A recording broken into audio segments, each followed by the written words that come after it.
아무리 운동을 열심히 해도 인슐린이 고공행진을 하는 상황에서는 절대로 체지방을 분해하지 않는다는 거죠. 비만의 원인을 해결해 주는 건 바로 소금입니다. 어떤 분이 뭐 소금 먹으면 살찌지 않나요? 뭐 부종 생기지 않나요? 이런 것들을 많이 해결해 주는, 다른 식단은 전혀 안 하고 죽염수만 하루에 한 2리터 내지 3리터 정도 드셨는데 남편분이 9kg 정도 감량하신 사례도 있고, 많은 분들이 10kg는 기본 정도 감량을 하고 있고요. 2주에 한 5kg, 6kg 정도는 기본 감량이 되고요. 그래서 1리터의 정도의 죽염을 넣어서 드시면 좋고요.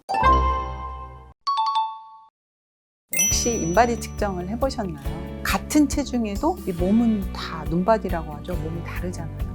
그런 것처럼 체중만 가지고 논하면 안 된다. 그래서 반드시 체성분이라는 걸 봐야 되고요. 거기서 우리가 근육량이 굉장히 많은 분들은 체중이 많이 나갈 수 있어요. 그래서 그러나 체지방이 얼마냐, 이게 바로 비만의 기준이죠. 그래서 저는 체지방률을 봐야 되지 체중만 보면 안 된다, 이 얘기를 꼭 해주고 싶고요. 그리고 이제 현대인들이 지금 이제 비만이 많아진 가장 중요한 이유는, 많은 분들이 그래요. 비만은 서구식 음식이 들어와서 우리 한국인들이 이렇게 뚱뚱해졌다, 이런 얘기를 하는데 저는 그거에는 반대를 합니다. 사실 그렇게 따지면 지금 우리가 굉장히 서구 음식 중에 많이 먹고 있는 게 이탈리안 음식을 많이 먹고 있잖아요. 이탈리아는 전 세계에서 가장 날씬한 나라예요. 그건 그렇지 않고요. 저는 그거보다는 영양 불균형에 있다라고 말씀드릴 수가 있어요. 왜 이렇게 잘 먹고 있는데 무슨 불균형이냐, 그 얘기는 뭐냐면, 과도한 당분의 사용으로 인해서 탄수화물, 혈당은 과다해졌는데 이것을 잘 해결할 수 있는 염분은 그만큼 들어오지 않기 때문에 설탕과 염분의 불균형으로 비만이 왔다라고 정의를 하고 싶습니다. 여기서 별로 이렇게 마음에 확 와닿지 않으실 거예요. 그 얘기는 뭐냐면, 설탕과 염분의 불균형을 우리 몸은 이거를 맞추기 위해서 무슨 일을 하냐면 인슐린을 굉장히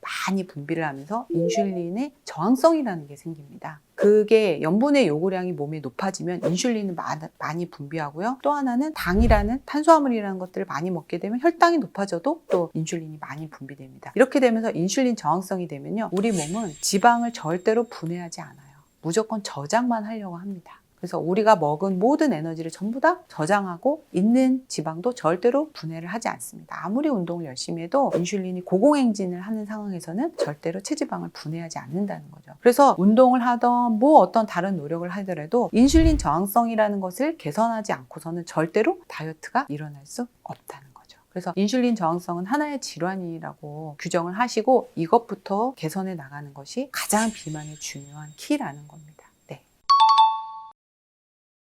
너무 짜게라는 건 있을 수가 없어요. 왜냐면 우리 몸은 염분의 농도에 대해서는 굉장히 섬세한 센서가 있기 때문에요. 아무리 내가 억지로 소금을 한 스푼 먹어도 반드시 거기에 보상적으로 물을 먹기 때문에 우리 몸의 염도는 정확하게 일정하게 유지가 됩니다. 그런데 반대로 설탕은 무제한으로 먹어도 우리 몸에 센서가 없어요. 왜냐면 이거랑 똑같은 거예요. 우리가 돈을 아무리 많이 벌어서 저축을 해도 더 이상 돈 벌기 싫어라고 하는 사람 아무도 없죠. 마찬가지로 당은 우리 몸에 어떻게 보면 돈 같은 거예요. 우리 몸이 쓸 수 있는 에너지 같은 거기 때문에 여기엔 제한을 두지 않는다는 거죠. 그래서 설탕은 정말 과량으로 들어와도 그거에 대한 제한을 우리 몸에 주지 않고 있기 때문에 마지막 자구책으로 이제 당뇨라는 걸 만들어서 당을 빼내던가 아니면 비만이라는 걸 만들어서 지방의 형태로 저장을 합니다. 왜? 뒀다 쓰고 싶어, 이거죠. 이걸 그냥 다 태워서 소모하는 건 너무 아깝잖아요. 우리가 100만 원을 벌면 100만 원 다 쓰고 싶어 하는 사람 별로 없잖아요. 일정 부분은 어떻게든 뒀다가 나중에 써야지 라는 것처럼 우리 몸도 과도하게 많이 들어온 거 일단은 저장하는데, 저장하다 더 안 되면 빼버리는 그러한 일들을 하고 있는 거죠.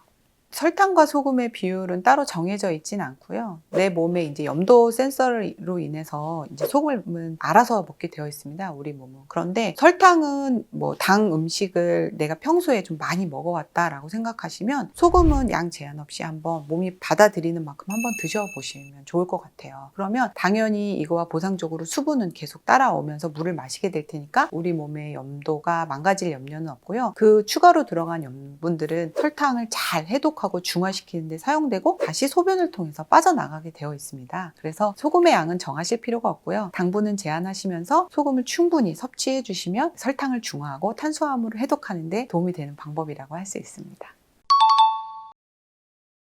아까 제가 말씀드린 것처럼 인슐린 저항성이라는 비만의 원인을 해결해 주는 건 바로 소금입니다. 그런데 소금에 대해서는 어떤 분이 뭐 소금 먹으면 살찌지 않나요? 뭐 부종 생기지 않나요? 이런 것들을 많이 해결해 주는, 소금에 가지고 있는 단점을 잘 해결해 줄 수 있는 게 바로 죽염입니다. 그래서 죽염은 가장 건강한 형태의 소금이라고 할 수 있는데, 그리고 죽염은 대나무 속에서 9번을 굽는 동안 대나무에 있는 미네랄이 다 소금 안으로 들어갑니다. 그 중에 굉장히 중요한 칼륨이라는 미네랄이 많이 흡수가 돼요. 근데 나트륨은 우리 몸에서 부종을 일으키고 수분을 잡아당기지만 칼륨은 가장 좋은 이뇨제입니다. 그래서 죽염수로 꾸준히 섭취를 하면 오히려 붓기가 빠지고 소변도 시원해지면서 부종 염려 없는 소금을 섭취하는 방법이거든요. 죽염만큼은 제가 열심히 드시라고 강조를 하고 있고요. 그래도 하나 음식을 꼭 말씀을 해달라고 말씀드리면 저는 미역국을 말씀드리고 싶어요. 이거는 제가 경험적으로 말씀을 드리는데, 체중이 이제 이렇게 변동이 잘 없고 흔히 말하는 정체기, 아니면 초반에 체중 움직임이 잘 안 나, 뭐 이런 분들한테 제가 미역국을 충분하게 드시게 할 때 여지없이 굉장히 체중이 잘 빠지는 경험을 했어요. 왜냐면 처음부터 소금을 드셔라, 죽염을 드셔라 하면 좀 거부감이 있는 분들이 있어서 두려워하시는 분들이 많은데, 이 미역을 통해서 건강한 염분을 드시게 하면 거부감 없이 드실 수가 있고요. 또 미역에는 굉장히 많은 식이섬유나 또 포만감을 줄 수 있는 그런 다당체라든지 이런 것들이 굉장히 많이 들어있고, 영양적으로도 철분이나 칼슘 이런 것들이 매우 풍부해서 또 혈액을 잘 만들어주기 때문에, 또 혈액이 만들어져야지 세포의 에너지 대사가 활발해지니까 미역국은 정말로 최고의 이제 음식인 거죠. 그래서 좋아하시는 뭐 육류 넣으셔도 좋고요. 뭐 전복이라든지 문어 이런 것들 넣어서 한 손 푹 끓이셔서 그냥 매 끼니, 정말 난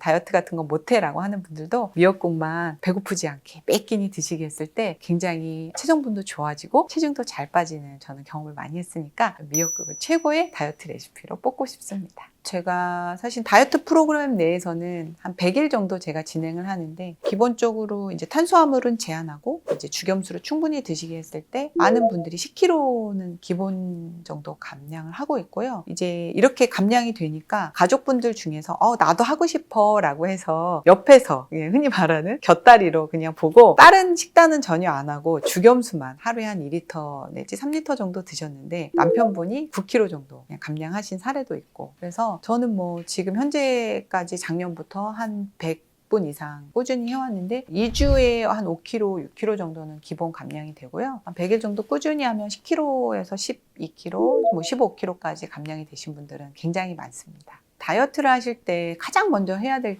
것 중에 하나가 바로 인바디를 먼저 보시는 게 중요해요. 제가 굉장히 많은 분들이 체수분이 부족한 분들이 많다라는 걸 알았어요. 그러니까 수분 부족이 비만의 굉장히 큰 원인이고, 또 비만하다 보니 지방이 많아서 수분 부족이 있는 거죠. 그래서 죽염수를 통해서 체수분을 충분히 채워나가면 근육량이 많아집니다. 이제 눈에 보이는 인바디 측정상의 근육량이 많이 늘어나요. 그 이유는 뭐냐면 근육의 70%가 수분으로 이루어져 있기 때문에, 실제로 이제 근육이 이렇게 팽창돼서 불어나기 때문에 근육량 측정이 많이 됩니다. 그렇게 되면은 상대적으로 체지방량은 근육량의 비율이 높아지면서 줄어들게 되죠. 그래서 체성분이 일단 좋아지고요. 또 하나는 혈액순환은 당연히 체수분이 많아지니까 좋아지고, 또 근육이 많아지면 어떤 일이 일어나요? 에너지 소비처가 많아지는 거예요. 그렇기 때문에 지방을 활발하게 태워주고 또 체온도 올라가기 때문에 이렇게 죽염수만으로도 굉장히 많은 도움을 드릴 수가 있는데, 그래서 1리터에 9g 정도의 죽염을 넣어서 드시면 좋고요. 근데 그거보다 짜게 드신다고 해서 탈날 일은 없습니다. 예를 들어서 나는 죽염에 너무 꽂혔어. 너무 맛있어. 그래서 아주 강한 농도로 드셔도요, 우리는 알아서 얼른 쫓아가서 물을 먹게 되어 있어요. 그래서 물에 타서 드실 때 염도는 그냥 기본은 저는 1리터에 9g을 타게 하지만 그 이상을 타거나 이하를 타도 뭐 전혀 문제가 없다, 이렇게 말씀을 드릴 수 있고, 처음에는 거부감이 있는 분들은 이런 방법도 있습니다. 그냥 죽염을 가루나 그 과립 상태로 입에 털어놓고 물을 마치 약처럼 삼키는 방법도 있고, 농도를 굳이 맞추지 않아도 알아서 물을 먹게 되어 있으니까 그렇게 드셔도 좋고, 아니면 죽염하고 친해지면 이제 물로 죽염수로 해서 드시는 것도 하나의 방법이고, 아니면 이도저도 난 다 싫다 하시는 분은 국물에 이제 죽염을 활용해서 국물 요리를 만들어서 요리에 활용하는 것도 하나의 방법이죠. 계란 먹을 때도 죽염에 찍어서 드시면 좀 짭짤하게 드신 물을 또 추가로 드시게 되니까, 그래서 그렇게 드시면 되고, 죽염은 뭐 뭐 주겸 전문가들도 용량이 따로 없다고 합니다. 그리고 우리가 소금은 하루에 한 1600g 정도는 해결을 할 수 있는 그런 능력이 있어요. 그래서 일반 소금도 그럴지언데 주겸은 뭐 더더욱 허용 수치가 걱정 안 하고 드셔도 될 만큼 굉장히 안전한 소금이니까 그냥 내 몸이 원하는 대로 그렇게 드시면 좋은데, 초반에 이제 너무 우리 몸에 체액의 염도가 안 맞는 분들, 평소에 염도가 저음식 같은 걸 많이 해서 아니면 음식을 달게 먹어서 염도가 좀 많이 떨어져 있는 분들, 역하거나 구역질을 한다거나 굉장히 괴로워하거나 아니면 부종이 잠깐 일어날 수도 있습니다. 그러나 삼투압은 서서히 이제 주겸을 드시면서 맞춰지게 되어 있거든요. 그래서 계속 좀 그런 불편감이 초반에 있으시더라도 1주나 2주 정도 차츰차츰 양을 늘려가면 불편감 없이 적응해 나가시는 걸 많이 봤거든요. 그래서 초반에 힘드신 분들도 그걸 잘 극복하시고 차츰차츰 양을 늘려가시면 다 누구나 충분히 주겸 드실 수 있다. 제한 없이 드셔도 좋다. 이런 말씀 드리고 싶습니다. 그러니까 그냥 이 소금물이라는 건 생명의 그냥 필수, 우리가 살아가기 위한 최소한의 환경이라고 보시면 돼요. 그런데 이 환경조차도 잘 맞춰져 있지 않은 사람들이 참 많다는 거죠. 그래서 모든 질환에 다 이 주겸수는 활용이 가능하고 가장 근본 물질이라고 할 수 있는데요. 제가 이제 암 환자라든지 당뇨 환자라든지 많은 분들에게 주겸수를 드리는데, 이런 난치성 환자분들은 일단 드시고 나면 컨디션이 매우 달라집니다. 그리고 이제 그런 난치성 분들이 아닌 경우에는 안구건조라든지 비염이라든지 구내염이 늘 있다든지 뭐 소화불량이 있다든지 이러한 자잘자잘한 증상들은 아주 빨리 케어가 됩니다. 그래서 요즘 저는 약국에서 인공눈물을 굉장히 많이 판매하고 있는데요. 젊은 분들이 인공눈물을 너무 생활하고 계세요. 근데 그런 분들한테 주겸수만 충분히 드셔도, 소금은 수분을 잘 함소하고 보유할 수 있는 능력을 가지고 있잖아요. 그래서 바닷물이 마르지 않잖아요. 그래서 안구에도 계속 수분을 보유할 수 있는 능력은 바로 이 소금물을 섭취하는 거거든요. 그래서 그런 분들한테도 매우 도움이 될 수 있다, 이렇게 말씀드리고 싶네요. 비만의 원흉은 정확하게 인지를 하시는 게 좋습니다. 근데 제가 아까도 말씀드렸지만 모든 어떤 비만을 일으키는 가장 핵심 원인은 인슐린 저항성에 있다는 거예요. 용류를 많이 먹어서 아니면 지방을 많이 먹어서 이게 아니라 그냥 인슐린 저항성을 하나 바라보고 치료해 나가시면 제일 좋을 것 같은데, 인슐린 저항성을 가장 잘 일으키는 건 염분의 부족한 섭취도 있지만 과다한 탄수화물이라는 거예요. 그래서 일정 기간 동안만이라도 인슐린 저항성을 개선하시고, 뭐 내가 좋아하는 방법, 운동을 하시던 뭐 호흡법을 하시던 요가를 하시던 뭘 하셔도 좋지만, 이 인슐린 저항성이라는 것을 반드시 개선하기 위해서는 일정 기간, 100일이면 100일, 탄수화물을 포함한 모든, 당을 포함한, 설탕을 포함한 모든 탄수화물을 잠깐 배제를 하시는 게 좋습니다. 그게 바로 당 중독으로 인해서 일어난 인슐린 저항성을 개선하는 가장 좋은 방법이에요. 당이 이미 중독됐는데, 그래서 그걸 해결을 불능의 상태에 왔는데 계속 당분을 드시면 그걸 해결할 수 있는 방법이 없다는 거죠. 우리가 알코올 중독인데 알코올 중독을 해결하기 위해서 알코올을 계속 먹는다? 그건 말이 안 되는 거잖아요. 그것처럼 이 비만은 당 중독이다, 이렇게 생각을 하시고 당분간만이라도, 평생 먹지 말라는 건 아니거든요. 근데 너무 과다하게 오랫동안 누적되게 섭취한 게 문제니까 일정 기간만이라도 좀 쉬어주세요. 몸에 큰일이 나지 않거든요. 그래서 중독 상태에서 일단 해소가 되면 그 다음부터는 운동을 하셔도 좋고 약간의 건강한 탄수화물도 충분히 드셔도 좋습니다. 그런데 그게 그 조건이 만족하지 않으면 어떠한 모든 걸 하셔도 그걸 해결하지 않고서는 비만을 해결할 수 없다라는 걸 꼭 좀 기억을 해주시고요. 특정 기간만큼은 이 인슐린 저항성을 개선하기 위한 탄수화물 배제 식단을 한번 꼭 해보셨으면 좋겠어요. 항상 아픈 분들을 보면 먹는 게 이미 망가져 있는 분들이 참 많아요. 음식을 함부로 드시는 분들은 대부분 질병에 노출되어 있는 게 많습니다. 무엇보다 중요한 게 치매에는 혈액이 부족하지 않게 관리하는 게 매우 중요합니다. 혈액을 잘 만들어주고 순환을 잘 시켜주는 재료가 혈관 건강 파동 주스라고 해서 이것만 매일 하루에 한 번 주스로 만들어서 꾸준히 드셔도 치매 예방에도 매우 좋고, 재료를 먼저 소개를 해드릴게요. 저는 음식치유 전문 상담 약국을 하고 있는 황혜연 약사라고 합니다. 그리고 지금 현재 음식치유를 강의하고 있는 한국푸드닥터협회에서 교수로 있고요. 음식으로만 환자분들을 치유하고 건강하게 하는 일을 하고 있습니다. 치매에 대해서는 다들 정말 두려워하시더라고요. 평소에 건강적 불안감이 없는 분들도 치매만큼은 나이가 들어갈 때 굉장히 두려워하세요. 왜냐면 그게, 치매라는 게 한 번 걸리면 되돌리기가 많이 어렵고 완치의 개념도 없기 때문에 아마도 많이 두려워하시는 것 같아요. 그런데 이제 치매는 결국에는 뇌 조직이 손상되는 거거든요. 근데 조직의 손상은 혈액의 공급이 원활하게 이루어지지 않고 또 노폐물을 잘 배출하지 못할 때 이제 일어난다고 보시면 돼요. 그래서 이것도 하나의 그냥 혈관 질환의 하나로 바라보시는 게 제일 좋고요. 그렇기 때문에 혈액을 잘 만들어주고 순환을 잘 시켜주는 재료가 가장 도움이 된다고 할 수 있어서 저는 미역을 추천합니다. 미역은 출산하고도 먹는 좋은 재료잖아요. 그 이유가 거기에는 철분도 들어있고 엽록소가 굉장히 풍부해서 혈액을 잘 만들어줍니다. 그만큼 혈액 양이 풍부해지면 혈액을 많이 소모하는 뇌에도 충분히 갈 수가 있어요. 혈액이 부족하다 보면 이 심장보다 위쪽에 있는 뇌에 혈액을 많이 공급할 수가 없거든요. 무엇보다 중요한 게 치매에는 혈액이 부족하지 않게 관리하는 게 매우 중요합니다.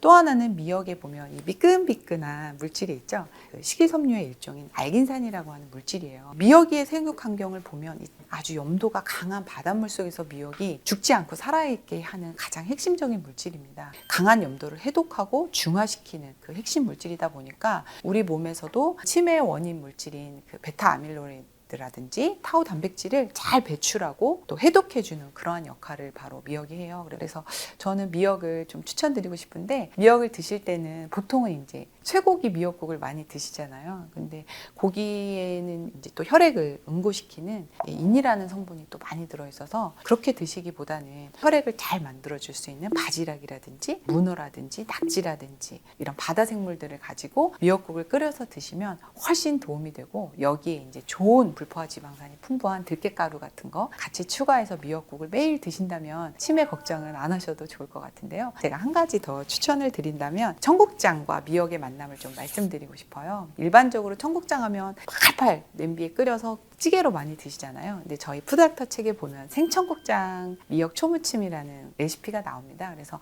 미역과 생청국장이 식초와 함께 이렇게 만나게 되면 우리 장에는 단세 지방산이라는 게 많이 생겨요. 근데 이 단세 지방산이 장 점막도 튼튼하게 해주고 장내 미생물도 잘 만들어주면서 동시에 뇌 건강에도 매우 유효하다는 연구 결과가 많습니다. 실제로 단세 지방산이 많이 있는 분들은 베타 아밀로이드 축적이 굉장히 감소했다는 연구 결과도 있어요. 그래서 저는 이 생청국장과 미역, 그다음에 식초, 그다음에 약간의 간장으로 조물조물 무친 이 생청국장 미역 초무침을 열심히 해서 드시면 장도 건강해지고 또 거기에 레시틴도 풍부해서 뇌신경 세포막도 잘 만들어주기 때문에 그야말로 치매 예방 레시피로 최고의 레시피가 아닌가라는 생각이 듭니다. 두 번째로 제가 말씀드리고 싶은 것은 바로 미나리예요. 이 치매도 혈관 질환이기 때문에 뇌라고 특별하게 다른 혈관과 다를 바가 없거든요. 그래서 혈관 명약이라고 하는 미나리를 말씀드리고 싶은데 미나리는 이 생육 환경을 보면 수생식물이면서 굉장히 더러운 그 늪지를 잘 정화하면서 살아가는 그런 생육 환경을 가지고 있는데 이 미나리를 육안으로 보셔도 어때요? 이렇게 쭉 뻗어나가잖아요. 그러니까 이 막힌 혈관도 잘 뚫어준단 말이에요. 이 뇌의 독소들도 잘 배출해주고 뇌 혈액순환이 잘 되게 해주니까 뇌 조직에 손상되는 것을 잘 막아줍니다. 근데 저희 푸드닥터 마스터 클래스에 보면은 혈관 건강 파동 주스라고 해서 미나리를 가지고 혈관을 건강하게 해주는 그런 레시피가 있습니다. 이것만 매일 하루에 한 번 주스로 만들어서 꾸준히 드셔도 치매 예방에도 매우 좋고 다른 혈관 건강에도 매우 도움이 되실 거라고 생각이 들어요. 재료를 먼저 소개를 해드릴게요. 북어, 대파, 무, 미나리, 양파, 표고버섯, 다시마, 그리고 마지막에 바나나 이렇게 준비를 해주시면 좋고요. 북어는 북어 머리만 사용을 할 건데요. 북어는 살짝 직화로 좀 구워주시는 게 좋습니다. 왜냐면 이물질도 제거가 되고요. 비린내 이런 것도 제거가 돼서 직화로 가스불에 좀 구워주시고요. 대파도 살짝 직화로 구워주시게 되면 혈액을 잘 돌려주는 양적 능력이 더 훨씬 늘어나거든요. 그래서 두 재료는 그렇게 살짝 밑손질을 먼저 해두고요. 나머지 미나리라든지 무, 표고버섯, 양파, 또 다시마 이런 것들은 미리 손질된 북어 머리와 대파와 함께 육수를 충분히 내주시는 거예요. 근데 여기의 양은 그다지 중요하지 않습니다. 그래서 혹시라도 혼란이 있으실까봐 그냥 1대1대1 정도 준비해 주시면 좋고요. 내가 평소에 물을 더 좋아한다. 물을 좀 더 넣으셔도 큰 무리가 날 건 없습니다. 그래서 물을 충분히 부으신 다음에 한 40분 정도 물을 우려주세요. 우려낸 육수를 가지고 바나나를 넣어서 적당한 어떤 농도를 맞춰서 그건 예를 들어서 내가 한 컵을 만들고 싶다. 그럼 바나나 한 개에 한 컵 정도의 육수를 넣으셔서 갈아주시면 맛도 좋고 혈관도 건강하게 하고 치매도 예방할 수 있는 그런 혈관 건강 파동 주스가 됩니다. 만약에 치매를 예방하고 싶고 또 현재 치매가 좀 진행 중이어서 걱정이 많은 분들에게 이런 밥상을 한번 제안을 해드리고 싶어요. 아침에는 아까 제가 말씀드린 혈관 건강 퍼동 주스 한 잔 마시고요. 이제 점심에 식사로는 미역국, 여기에는 이제 조개류나 전복이나 낙지류들을 넣은 미역국을 하나 끓이시고요. 밥을 좀 잘 해서 드시면 좋습니다. 그래서 혈액을 잘 만들어주는 재료들은 우리가 알고 있는 푸른 채소들이 굉장히 많고, 그거보다 더 푸른 애들이 누구일까요? 바로 이 해조류들이거든요. 해조류 중에서 철분이 가장 많은 애는 미역보다 톳이에요. 그래서 톳, 거기에다가 또 시래기, 이런 것들이 굉장히 철분이 풍부하거든요. 그래서 톳 시래기로 밥을 하나 지으시고요. 반찬으로는 아까 제가 말씀드린 생청국장 미역 초무침 해서 이렇게 세 가지를 구성을 해서 하루에 한 끼 정도는 이렇게 꾸준히 드신다면 치매 걱정에서 굉장히 해방되실 수 있고, 진행 중이신 분들은 치매를 진행 속도를 늦추고 더 악화되지 않게끔 이렇게 도와주는 식단이라고 생각합니다. 호두 두세 알 정도 이렇게 같이 곁들여서 드시면 호두에 좋은 어떤 그 뇌를 건강하게 하는 지방 성분이 들어있거든요. 영양적으로도 훌륭하고 맛도 굉장히 있을 것 같죠. 또 치매도 예방되는 굉장히 좋은 레시피라고 생각이 듭니다. 실제로 치매가 굉장히 진행이 좀 안정화되고 늦춰지고 또 치매로부터 굉장히 좀 예방이 되고 진행을 억제하는 데 굉장히 많은 도움을 드렸던 임상이 많습니다. 그래서 이러한 재료들을 어떻게 하면 좀 더 효율적으로 먹을까 하는 어떤 고민이 많이 담겨져 있는 게 저희 푸드닥터 마스터 클래스 레시피거든요. 거기에 있는 재료들을 가지고 뇌에 충분한 혈액과 건강한 지방과 또 뇌를 잘 뚫어줄 수 있는 이러한 재료들을 가지고 꾸준히 챙겨 드신다면 치매로부터 굉장히 안전한 노년을 보내실 수 있을 거라고 저는 말씀드리고 싶습니다. 치유란 질병이 이제 안 걸리는 게 아니라 누구나 걸릴 수는 있지만 원래대로 돌아가는 것, 그게 바로 치유라고 할 수 있어요. 근데 치유는 회복 탄력성이라는 게 회복이 돼야 되는데 이거는 하루아침에는 안 됩니다. 그래서 음식 치유도 그냥 어쩌다가 이 음식 좋다 해서 그냥 한 번 먹고, 누가 토마토 좋다 해서 한 번 먹고 이렇게 일어나진 않아요. 그래서 저희 푸드닥터 마스터 클래스라는 책을 보면 어떠한 증상이 어떤 질환에 맞는 음식 처방이라는 게 있습니다. 그래서 이러한 음식 처방을 만든 이유가 음식의 재료도 중요하지만 조리법에도 가장 유효 활성 물질을 잘 흡수할 수 있게끔, 또 그 음식의 각각의 재료들이 서로 합을 맞춰서 어떤 치유를 일으키게끔 한 하나의 맞춤 처방이거든요. 이렇게 처방으로 만들어서 매일 정해진 시간에 마취약처럼 그렇게 규칙을 가지고 먹었을 때 우리 몸의 망가진 항상성이 회복이 된다라는 거예요. 그래서 음식 치유는 바로 이 망가진 항상성 회복을 위해서 정해진 음식 처방을 마취약처럼 꾸준히 먹는 것, 이게 바로 저는 음식 치유라고 말씀을 드리고 싶습니다. 그런데 제가 이렇게 음식을 처방하는 약사가 된 이유는 저에게는 그럴 만한 개인적인 어떤 일들이 많이 일어났던 것 같아요. 그 중에 하나는 저희 어머니가 한 25년 전 암으로 약사가 되자마자 그 다음 해에 돌아가셨어요. 약국에 있는 어떠한 약으로도 어머니를 좋게 해드릴 방법이 없었어요. 저는 그때부터 약으로 뭔가 치유를 일어나게 하기는 힘들다라는 걸 알아버렸고, 일반적인 어떤 처방하고 약을 조제하는 약사로서의 삶을 처음에 약사가 되자마자 살 수 없었던 것 같아요. 두 번째는 저도 저의 그 어머니만큼이나 끊임없이 아픈 인생을 살아왔어요. 그래서 불과 몇 년 전까지 굉장히 몸이 안 좋았지만 제 스스로 이것을 극복해 내가는 방법을 쉽게 찾아내지 못했어요. 우리가 흔히 약국에 가면 뭐 영양제들 있고 건강기능식품도 있고 좋다는 게 참 많지만 거기서 해답을 찾지 못했기 때문에 끊임없이 나를 치유하려고 노력하는 가운데서 이 푸드닥터가 답이라는 것을 제 스스로의 치유를 위해서도 알게 된 것이죠. 또 하나는 많은 환자들을 늘 매일 만나고 있지만 하루에 그런 분들 중에서 항상 아픈 분들을 보면 먹는 게 이미 망가져 있는 분들이 참 많아요. 음식을 함부로 드시는 분들은 대부분 질병에 노출되어 있는 게 많습니다. 그래서 원인이 음식에 있다 보니 이거를 다루지 않고 아무리 좋은 걸 제가 이야기한들 교정되지 않고서는 치유가 될 수 없다는 걸 알았기 때문에 저는 음식을 처방하는 약사의 길로 살아왔던 것 같습니다. 저는 현재 이제 음식으로만 치유하는 프로그램도 진행을 하고 있고 직접 음식을 가르치는 원데이 클래스도 진행을 하고 있어요. 약사지만 유일하게 쿠킹 클래스를 대한민국에서 하고 있지 않나 이런 생각이 드는데, 사실은 많은 분들에게 보여드리고 싶은데 제가 약국을 하고 있다 보니까 좀 제한적이라는 생각이 많이 들어요. 그래서 앞으로는 제가 좀 더 많은 분들에게 음식을 교육할 수 있는 그러한 장이 좀 마련이 되어서 많은 분들에게 음식의 중요성도 알리지만 이것을 계속 교육을 하지 않으면 실천하기가 굉장히 어려운 상황에 놓여 있다고 봅니다. 왜냐하면 저희가 사실 버튼만 누르면 배달 음식이 집 앞에 뚝딱 와 있잖아요. 이 귀차니즘을 극복을 하고 음식을 만들려면 꾸준히 교육하는 방법밖에 없어요. 심지어 이제 요즘은 저희 푸닥터에서 굉장히 중요하게 생각하는 게 김치인데 요즘 김장하는 가정이 거의 없습니다. 대단한 식재료가 우리 몸에 좋은 일을 일으킨다라기보다는 매일 먹을 수 있는 정말 저렴하고 값싼 재료 중에 겨울에 정말 무배추가 우리 조상들의 겨울 건강을 지켜왔다고 생각을 하거든요. 그래서 저는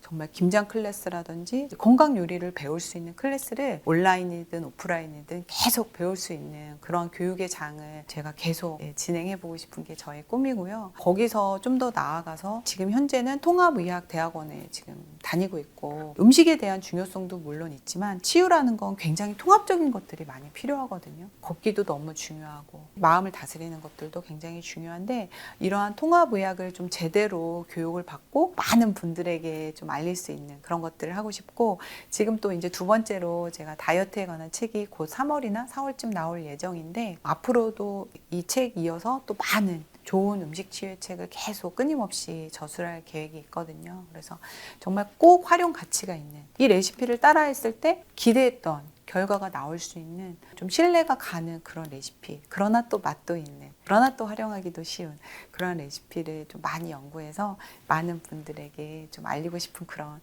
계획과 바람이 있습니다.